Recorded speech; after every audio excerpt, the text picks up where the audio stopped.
તો વડોદરા જિલ્લાના ગ્રામ્ય વિસ્તારમાં જમીન સંપાદન અંગે પ્રસિદ્ધ થયેલા જાહેરનામા સામે વાંધા અરજી રજૂ કરવામાં આવી છે। કરજણ થઈ અને શિનોરના સાતલી માલસર તરફ બ્રોડગેજ રેલવે પ્રોજેક્ટની જમીન માપણી અંગે જાહેરનામું પ્રસિદ્ધ કરાયું હતું, જેને લઈ શિનોર તાલુકાના ખેડૂતો, દુકાનધારકો અને મકાન માલિકોએ વિરોધ કર્યો હતો। શિનોરના સાતલી ગામે રેલવે પ્રોજેક્ટમાં આવતા અંદાજિત 200 દુકાનદારો, ખેડૂતો અને મકાનધારકોએ કરજણ નાયબ કલેક્ટર, રેલવે સભ્ય અભિષેક ઉપાધ્યાયને આવેદનપત્ર આપી રજૂઆત કરી હતી।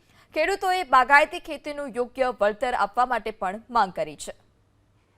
આજ અમારી જે જમીનો ફળદ્રુપ જમીનો છે, નદી કિનારાની અમારા બાપ દાદાની આ વસાવેલી જમીનો છે, જેથી આ જમીનો અમારી રેલવેમાં જાય છે।